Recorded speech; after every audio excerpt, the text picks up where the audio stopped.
The numbers show that in rural Texas, they were constantly bleeding population. Urban Texas was growing exponentially. But what they do is they count inmates where they are imprisoned instead of counting them where it is that they will return to. So their family members that are in Dallas, Texas, or Houston, or wherever, their family members, when they need something, they call us, even if it's relating to that inmate. But somehow rural Texas is getting better roads than they probably deserve because they're counting those inmates that are not driving on those roads. They're counting those inmates that are not using their hospitals. They're counting those inmates whose children are not attending their schools because of prison gerrymandering. So again, Republicans are really good about using Black and brown bodies, because I can also tell you that the numbers are clear that we have a Black and brown incarceration issue, not just in Texas, but in this country. And in fact, the state of Texas incarcerates more people than any other independent democratic country. That is how bad our incarceration is just in the state of Texas. And I've got so many great colleagues on this committee that actually benefit from being able to do things like that. So listen, this is about resources. It's about putting the resources where the people are. The shooter appears to be a light-skinned male. He's wearing a light brown or cream-colored jacket. Light skin? Light skin?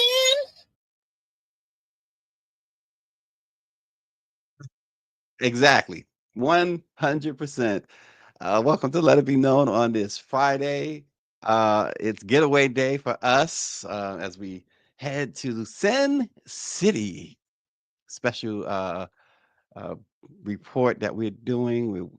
Let It Be Known is working with the estate of Michael Jackson on a special project we will be bringing to you really soon. Greer and I are taking the I don't know what flight she's taking. I told you yesterday she's probably taking Air Force One. I'm taking American Airlines. Although I'm starting to lean more toward Delta. Those are the only two airlines I trust right now, and not a whole lot. Not a whole lot, but it's what I do. it's what I do. I tell you what, Jasmine Crockett, she's the only among the only people that give, if Democrats have any hope for future, to have a future, it is because of Jasmine Crockett or AOC. She is relentless. She's fearless. She's strong. She's everything that establishment hates. A strong, intelligent, powerful Black woman. And then we showed like Reese, another one, Reese Colbert, just another strong, intelligent, powerful Black journalist. She's a Black journalist. It's just so good to see. And they just not backing down. They're not backing down. Yes, Austin, Greer will be departing from and returning to Joint Base Andrews. Exactly. Exactly. And what pisses me off this morning, you know, we go back and forth with like Charlemagne and folks like him who are criticizing now. Yeah, listen, I've criticized the president. By the way, coming up on this program this morning is Rodericka Applewhaite, who is the director of Black media for the White House and the Biden-Harris administration. But we've criticized the president. We've given him his props, but we've also criticized the one thing Charlemagne and others. I think Jim Carville and some other Democrats too. They are still on this, not only on this bandwagon of how dare he pardon his son. I mean, like they wouldn't do the same thing. Number one, right? And I said it way back when that he shouldn't even allowed Hunter to even stand trial. I should have pardoned him way back then and really pissed him off. But I understood, that they running a race and didn't want to give the opposition any aid. But this is where my problem lies. Charlemagne he should pardon Trump. So when has And I get that when you are fighting and saying that you're not guilty or whatever, eh, people, contrition is probably hard to show, which Trump doesn't even probably don't know the word of contrition. Um, but not only that, um, he has vowed to not only pardon and release those January 6th actors, and folks forget that what is it, six, something like six law enforcement officers eventually died because of January 6th, and he is calling these people patriots. And they're saying, well, you can make the case that the Biden DOJ targeted him. No, he committed a crime. He allegedly committed a crime. It's just preposterous. He should pardon Donald Trump. Donald Trump doesn't, even if he pardoned Donald Trump, he's still going to be Donald Trump. He's still going to bring hell. They say hell hath no fury like a woman's going. Well, hell hath no fury like a MAGA folks taking over the country. And the thing about it is, um, the federal charges are going away anyway. They're gone away. They're done. They're finished. They're finished. Biden or any president before him, and I'm sure it's about to change, does not have the authority or the power to pardon state crimes. His crimes in New York, which he was convicted of, are state charges. Governor Hochul can do that if she chooses to. And look, the crimes in Georgia, in which it's still open. They haven't closed that case at all. There's a Republican governor in Georgia that has not even began to hint that he's going to pardon Donald Trump, a Republican governor. So for you idiots that continue to go after him, saying that Joe Biden should, for the sake of the country, pardon Donald, for the sake of what country? Russia? Pardon Donald Trump? It's preposterous. It's, listen to yourself. Again, we've had Charlemagne on the program. We've we've criticized him and we've complimented him. Get some civic lessons, Charlemagne. The New York case and the Georgia case is out of the jurisdiction of the president. They drank the Kool-Aid is correct. It's not in his jurisdiction, even if he wanted to. And right about now, I believe Joe Biden would pardon him. I wouldn't be surprised if he does pardon him for these federal charges, even though they've been those cases have basically been dismissed. It wouldn't surprise me. That meeting at the White House and the pledge to go to his inauguration, uh, I think it's despicable that Joe Biden has decided to do that. But I'm not going to criticize him at all for not offering a pardon to Donald Trump. That's ridiculous. The 6 law enforcement officers lost their lives. People, we saw the documentary with Erica Lowe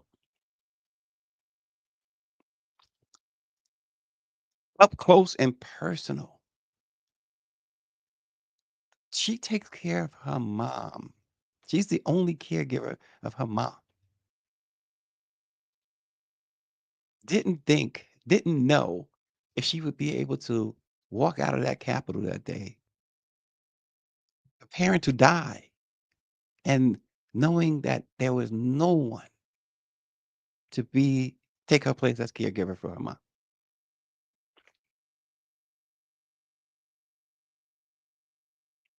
For anybody to suggest that the guy who has never taken responsibility for anything, Hunter Biden had and is a drug addict. That doesn't excuse crimes. No, it does not. But at least have a little compassion for somebody who's in recovery. Who and let's face it, Hunter Biden He had a plea deal. And this is the thing, black folks, you got to understand. Hunter Biden had a deal. Prosecutors agreed to a deal. The case should have been over more than a year ago. But it was politics. A Trump appointed judge. Come on, black folks. What else do we have? If you make a deal, and we're the ones that they try to jam deals down our throats all the time. And if we're saying the deal doesn't matter, well then, wow, it's just like I said before about this presumption of innocence. We are allowing them to steal that away too. The fact is, Greer's right. They only went after Hunter because they wanted to humiliate and try and break Joe Biden. That's the bottom line.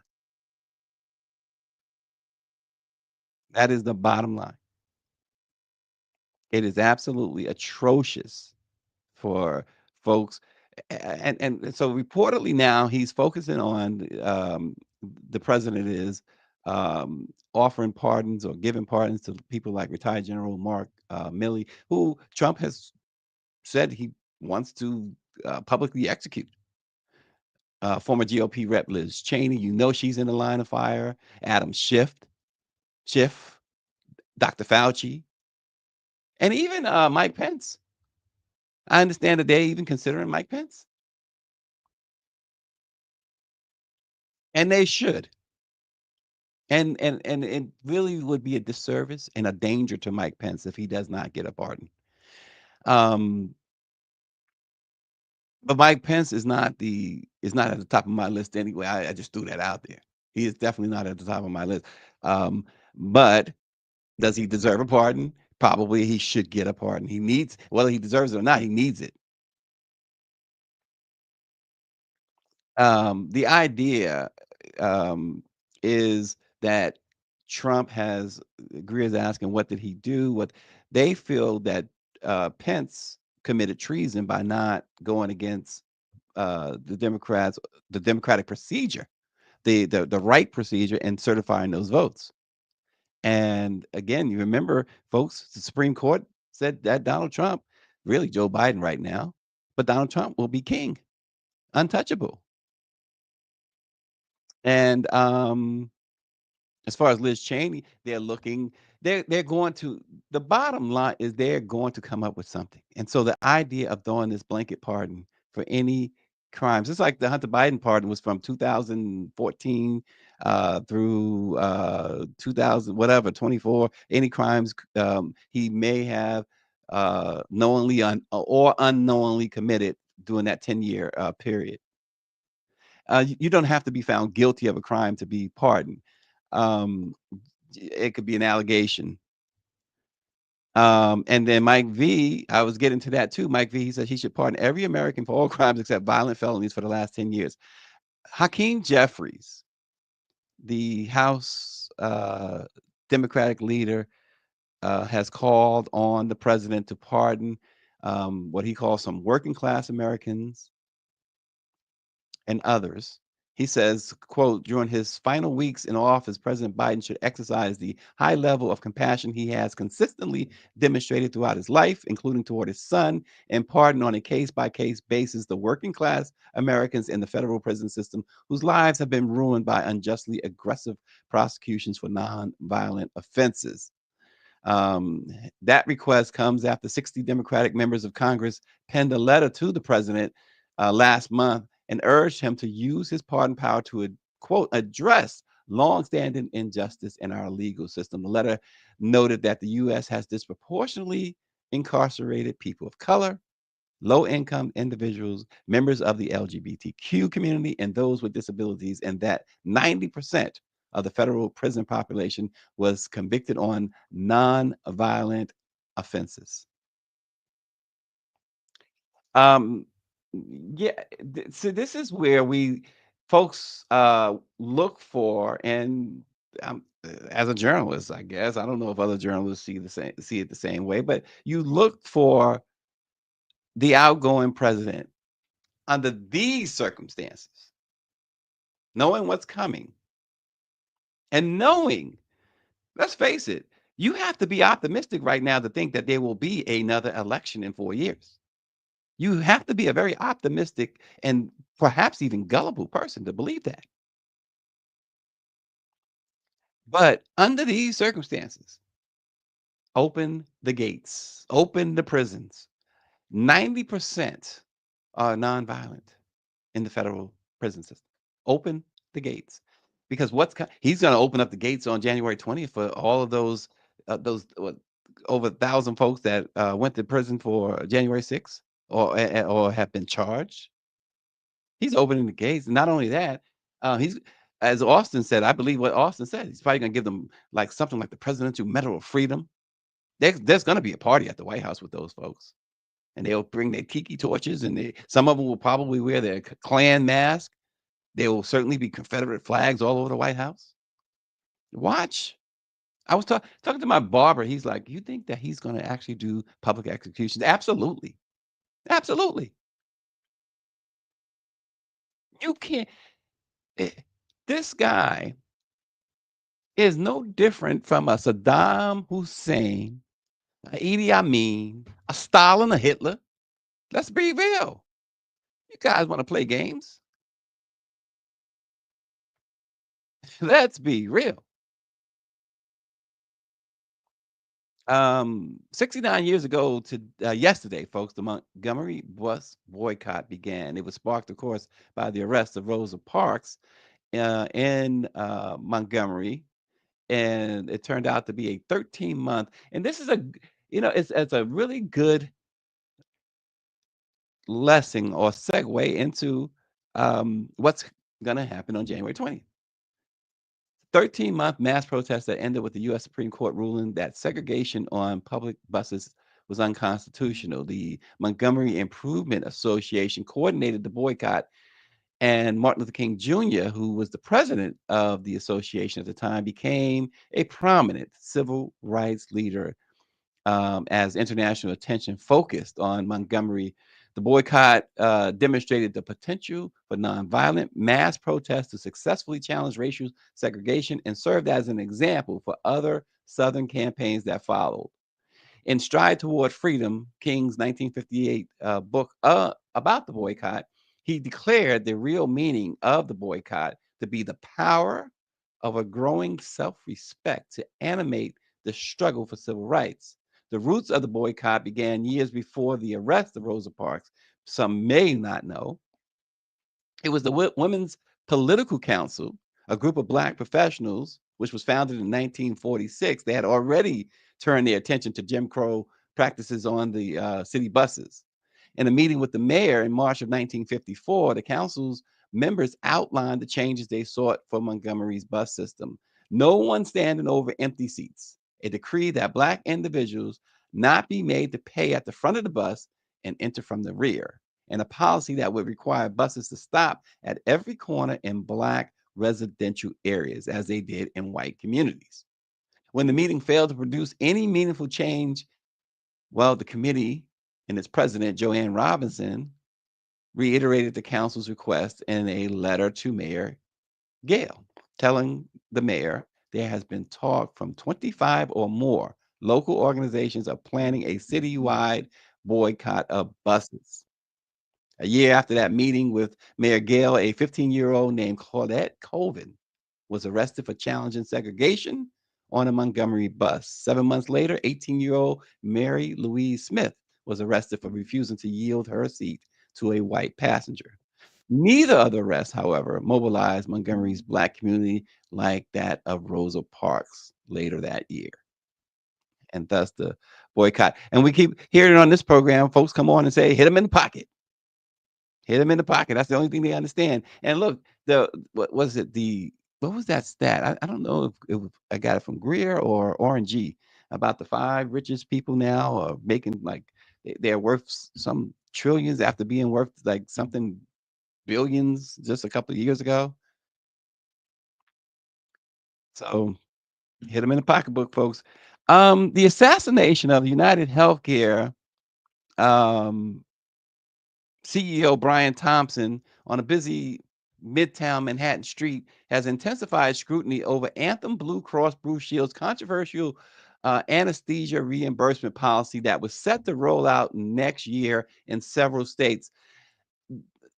They had decided that they were going to not cover anesthesia after a certain period. So, for instance, I can let me relate it like this. So, I get a colonoscopy, and I hope all men 40 and over, I'm well over 40, are getting colonoscopies. They usually put you out for like 15 minutes with the anesthesia. And Anthem's policy, if you have Anthem's insurance, this is I'm giving you a for instance, saying we're only going to cover 5 minutes of that 15 minutes. You're going to have to pay for the rest. And so this thing with Anthem, they are they are or were saying that you're on your own. Cutting these costs, and so some people, and I know that David Youngblood believes that this guy that killed the CEO was a disgruntled patient, and but I just tend to believe that it's more. Now, Anthem is not affiliated. Anthem is Blue Cross, is not United Healthcare. So let me make that distinction. But it's shenanigans like this that I guess tends to lend to people like David Youngblood believing that that crime was because of a disgruntled person that was insured. But now that because of public outcry, including from the American Society of Anesthesiologists, Anthem has reversed course. Governor Kathy Hochul in New York and others went public blasting them, saying, "No, we're gonna look into this, and we're gonna do everything we can to prevent this." And so Anthem Blue Cross has backed off. And the other thing we got to mention, because we're talking about the United Healthcare CEO and that 7 a.m. attack the other day, we saw Reese at the beginning. That's really sticks in your core. Like Big Sis Monique said yesterday, if this guy was black, they would be stopping and frisking and bringing in all types of black folks. You fit the description. You fit this guy smiling and everything. Clearly white. They're talking about light skinned. He will not say, well, just say white male. They won't do that. Now he's probably over there sipping tea with Roman Polanski.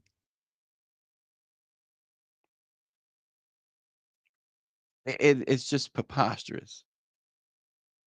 Hopefully, he will be brought to justice. And in other news, and we're going to have Rodericka shortly. A spokesperson for Colorado Springs Mayor Yemi Mobilade said that multiple headlines claiming that the mayor has been arrested by the FBI are completely false, and say they are actively working to get the headlines corrected. And those reports, though, they stem from an FBI investigation into an alleged hate crime hoax. They're saying he pulled a Jesse Smollett leading up to the mayoral runoff election last spring. At the same time, more elected officials are calling upon Mobilade to directly address if he lied to the FBI. An anonymous FBI source alleged that Mobilade lied to the Bureau during the investigation into the hate crime, which has now been deemed a complete hoax. It happened in April 2023. A video was recorded and sent to local media outlets of a burning cross in front of his campaign sign with the N-word slur written across the sign as well. Colorado Springs Police and the Department of Justice began an investigation. And then last month, the DOJ announced that 3 people had been arrested for their roles in allegedly faking the hate crime to try and influence Mobilade's chances in the race. In the indictment papers, the DOJ said that Mobilade had communicated with one of the suspects, Derek Patrick Bernard, via Facebook Messenger and text messages, and even a 5-minute telephone call. The indictment says that Bernard allegedly texted the mayor and said, "I guarantee the finish," prior to the election. It also states that Bernard allegedly told him, "Well done again. I have the info you requested before. Another time, though, we'll handle business." Mobile Aid has refused to address this. And as of right now, no, he is not in the custody of the FBI. So we will see what ultimately comes of that. And a federal judge has ruled that a lawsuit filed by Byron Allen of the Griot, which he seeks $10 billion, alleging racial discrimination by McDonald's, can proceed to trial. The United States District Judge Fernando Ogian found in what he termed a close call that Byron Allen's claims that the fast food chain promoted racial stereotyping by not advertising with Black-owned media ought to be addressed by a jury. At a minimum, the judge said this is the type of case where the trial court is permitted in its discretion to deny even a well-supported motion for summary judgment if it believes the case will benefit from a full hearing.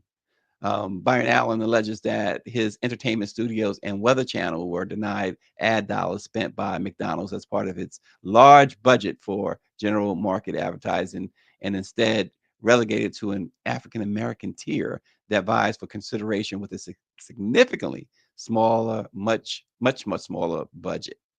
So Byron Allen is able to move forward with that lawsuit.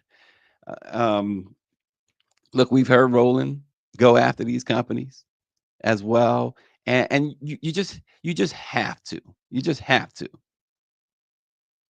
So good for Byron Allen. Our guest today is a trailblazer in the world of political communications and a vital voice for Black America within the White House. Rodericka Applewhaite is a native of Carrollton, Georgia, and she's dedicated her career to ensuring that the concerns of African Americans are not only heard, but amplified at the highest levels of government. She's a graduate of George Washington University, and she began her journey in political research before transitioning into communications, where she has worked on high-profile campaigns, including Pete Buttigieg's presidential run and Governor Gretchen Whitmer's reelection in Michigan. As the White House Director of African American Media, Rodericka has played a big role in bridging the gap between the Biden-Harris administration and the Black press. She's fostered relationships and addressed critical issues that faced our communities during the Biden-Harris administration. We're going to look to the future with Rodericka, and we're going to welcome her right now. Rodericka Applewhaite, welcome to Let It Be Known. Hey, Stacey. Good morning. Hey, it's good to see you as always. So, Rodericka, we're gonna jump into it with your career. First, let's just talk about your career a little bit. How did all of this? How did you get to be the director of Black or African American media at the White House? Tell us a little bit about Rodericka. Yeah, so I've been working in political campaigns for the past decade now. After graduating from GW, working in states across the country, like in Indiana for Pete and Michigan for Governor Whitmer, as well as Georgia, where I grew up, working on a U.S. Senate race there in 2017, in 2016, and in New Jersey in 2017, and also at Emily's List as well. In there. So you do enough of that, and eventually people notice, either in a good way or bad way. And in my case, it was a good one. And I was working at a comms firm directly before the White House, and got the call once when my predecessor Eric Lowe was departing. So yeah, got the call, ended up over here a year ago, and got to meet you and so many other amazing Black-owned outlets. And it's been a real joy for the past year doing that. I saw where one of the folks you listed as a big influence was Simone Sanders Townsend. And how was Simone able to, or what about Simone, or is there something that she relayed to you directly that was able to help you in this role that you currently enjoy? Yeah, I mean, I think for the main part, just her being herself. I think, even though I'm in this space and Simone is in this space, there's still not a lot of people who are operating at this level that look like us. And so getting to know Simone, we were both on the Bernie campaign in 2015, getting to just meet her and see how she interacted. We were on the Georgia race as well together. Just seeing that she was unapologetically herself. She never watered herself down, even when she was the only person in the room. She was never afraid to speak up when she felt like something needed to happen on a campaign, or if her candidate needed to speak to a particular audience. And so that was something that I just knew that I wanted to embody if I ever got to her level, which I'm still working to get there. That's okay. You have quite a journey ahead of you. We're sure of that. You like your predecessor, Erica Lowe, you mentioned, you guys really have taken pride. We've seen that in the role that you have, and really have. This has been a White House we've praised for its.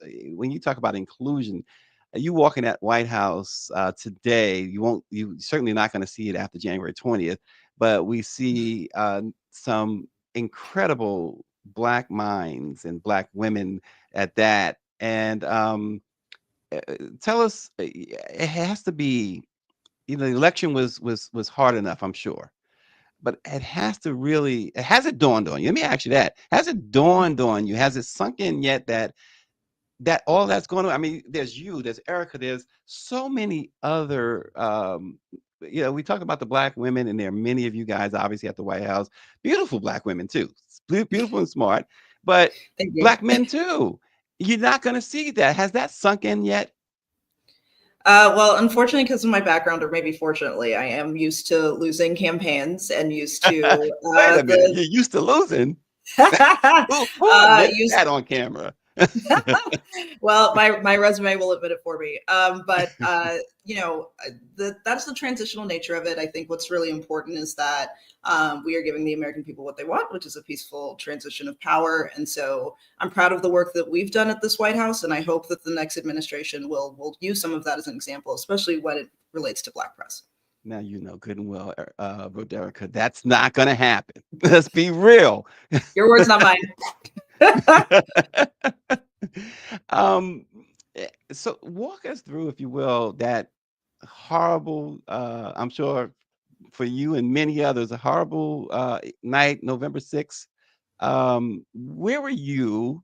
And what was going through your mind when you saw those results coming in, and realizing that, oh my gosh, this is actually happening. We're actually going to lose this thing in a couple of months. I got to look for another job.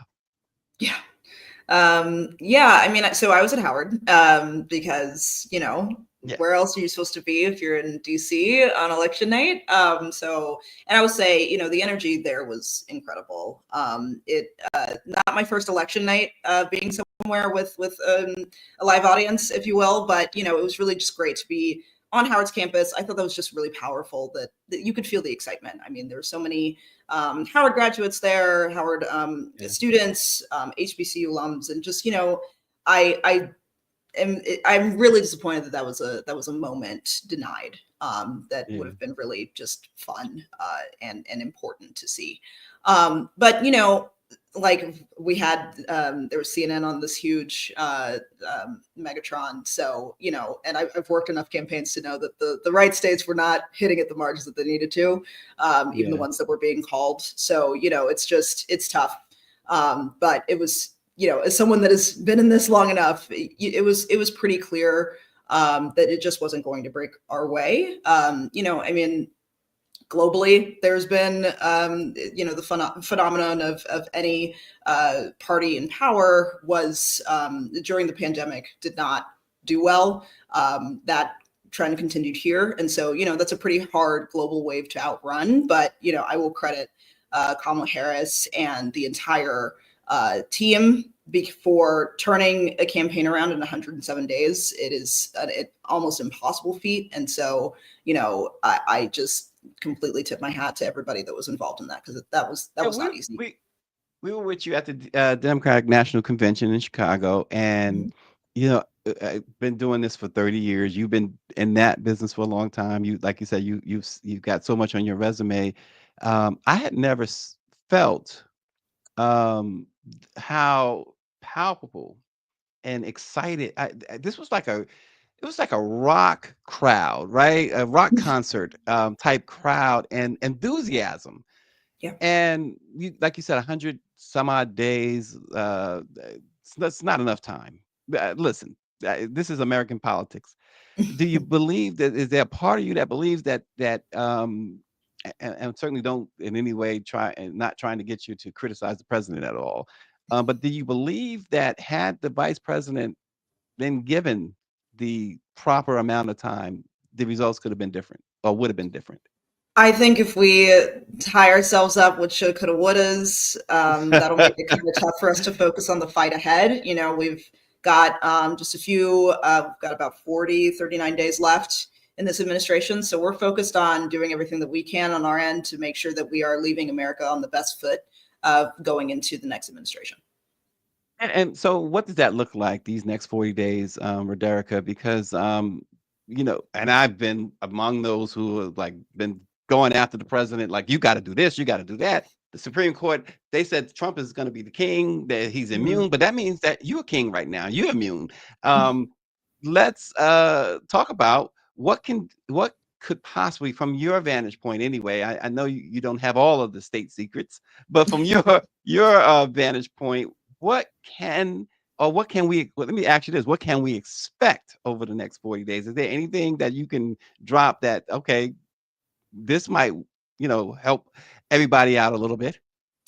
Well, I'm not going to be scooping the very powerful team of lawyers and people way, way, way above my head on the pay scale to talk about the work that we have coming up. But I know what we will do is just continuing to make sure that we are getting all of our promises out the door, especially as it relates to dollars that are already allocated for things like the bipartisan infrastructure law and the American Rescue Plan. So that means, making sure that those grants and those projects that have been approved are actually getting out the door, and those dollars that we already have set aside are actually being spent. So actually our Transportation Secretary Pete Buttigieg has been crisscrossing the country to make sure that those announcements are still happening and that those resources are still going to communities that need it. Yeah. And Rodericka, what steps do you think need to be taken to ensure that Black media continues to have access and representation at the highest levels of government? Yeah, I mean, I think they need to do what they're continuing to do, what they're doing right now with me, right? Like, can we get time with this person? Can we make sure that we're that our outlet is covered at this event? Making sure that they stay updated with everything that's going on. I'm just not taking the default expectation of what they expect the next administration to look like and just treating that as gospel. Continuing to act like every other outlet and demand that time and that access is going to be key. Yeah, and so come January, I mean, not that not that you probably would be totally in the know on this or in the know at all on this, but do you expect that your position will still exist in the next administration or a position like it? We'll see. I know that it didn't in President Trump's previous administration, and every position in an administration is invented in that by that president as it relates to political appointees. So that'll be up to the next administration to decide whether or not they value Black media. Yeah. What are you most proud of over these? I mean, you wasn't in that position for 4 years, but certainly being a part of this for the last 4 years. What are you most proud of? Yeah. For me, I think what I was able to do to get access for my outlets and also expand the amount of outlets that had access to this White House. I think that's just really important. There are still outlets that I'm bringing to the White House for the first time. Wow. So I literally had that experience yesterday. And so, making sure that I did everything that I could to be accessible, even in, a building with a million other departments and lots of red tape and all of these processes, still making sure that I was able to do my job. So that's something that I was really proud of. Yeah, and I have said this, and now that you're here, I'll say it that you're here. We at the Black Press certainly appreciate you and Erica. We've had access before, but not like the access you guys have given us, and we definitely appreciate that. We've been in doors that we had never been in before because of you guys, and we are grateful for that. And we will forever be grateful for that. Rodericka, what was the toughest challenge you faced in communicating the administration's priorities to Black Americans, especially on issues like police reform, voting rights, and student loan forgiveness? Yeah, I think the hardest thing really was making sure that I was reaching Black outlets. Unfortunately, there's not the standard databases that legacy media has to be able to find reporters, right? Like I can find all the reporters at CNN with basically a very simple search, Incision, which is one of the programs we use, but that doesn't exist for Black media. So I think the hardest thing about making sure that I was communicating to Black Americans was making sure that I was actually finding all the outlets and ways that they do get their news. And so that was really the hardest part. But with the outlets that I did have in my press list, being able to get them access, always making sure that I'm preempting all the main questions, like when we had a new policy rollout, how many Black people is this actually affecting? Who is this benefiting? And making sure that I would, keep that pressure on departments to make sure that they had that data always readily available, so that you guys wouldn't have to ask me to dig for it. Well, and again, you were always happy to answer our requests. Sometimes our requests were outrageous, but you No, still never. yeah, no, you still put a smile on your face and said, "Let me see what I could do."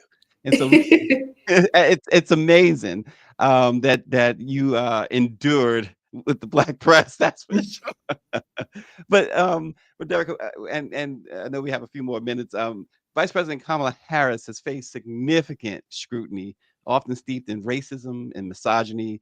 How have you navigated these challenges in your communication strategy, and what do you think the administration could have done differently to combat such narratives? Yeah, I think it's always better to communicate as much as possible, and just because of the work that we're doing here and all the other considerations that I don't even have to think about because there's 10 other people that have to do that. I think that is one of the things that can sometimes make it feel like it was hindered on our end, and so trying to reduce that friction, I think, was the toughest part. As far as your point in misogyny and really, just how she was experiencing that as a Black woman, and as I've experienced as well, I think it's just something that you always kind of think of. Unfortunately, it's just something that you always have to factor in. Just how it's going to come off, but also have to recognize that if you're trying to adjust for everyone not seeing Kamala Harris as an aggressive Black woman, you'll never get anywhere. And so I think what's really important is that we are being authentic to her. We're being authentic about the work that we're doing for Black women in this White House, and not be apologetic about that. Yeah, and you're a tried and true Democrat, obviously. Where does the party go from here? There's a lot of folks disgruntled with the party. We have criticized the party for not being as assertive as we think the party could have been, or could be, not just with this election, but in a lot of things. Where does the party go from here? Because there's a lot of damage that's been done because of this election, obviously. Yeah, I mean, I think what's tough about that is that at the end of the day, the margins were pretty. I mean, Kamala Harris did a pretty good job keeping the margins from being a lot worse. Like, yes, I mean, obviously we saw what that looked like in battleground states, but I think to feel like the party has to do a significant reset is, I'm not sure, really lining up with the election results. But at the end of the day, there's a DNC chair race happening right now, and so I think that'll be really determinative of where the party goes next. But I think it's really just a matter of voters want to feel listened to, and that is work that we were doing for the American people across this White House, and so I think it's just one of those things where we'll just have to kind of see how the next few months play out. Yeah, it's interesting. You mentioned too about the race, and it turns out as we are finding out more and more, this certainly was far from a mandate. We've seen now that um, initially the thought was, wow, this guy this was a runaway. He got 52, maybe 53% of the vote. When actually, I think the last thing I saw was something like 46, 47, 46, or 47, 45. He 47 and she's 45 percent wise. And of course, the electoral college is what it is, but the popular vote was a lot closer. Is a lot closer today than it was on election day, election night that we first thought. So I that gives you. It sounds like, Roderick, that gives the party, from what you're saying anyway. I know you can't speak for everybody, but it sounds like it's giving the party some hope. Yeah, I think so. I think that's the story that's like hiding between the margins there. Yeah, absolutely. And so I think it's going to be incumbent on the next Democratic chair, but also party chairs across the country, especially in battleground states, to really chart through what their messaging looks like. Yeah, and just by the way, Denise Roloff Barnes, as you know her well, the publisher of the Washington Informer, she says she's very proud and appreciative of your efforts. She says we will still need your knowledge and expertise going forward, and best wishes. She says, Thank you. um, Thank you, Denise. uh, if you could define your legacy in this role, Rodericka, what would you want it to be, and how do you hope to continue influencing the conversation on Black issues in America?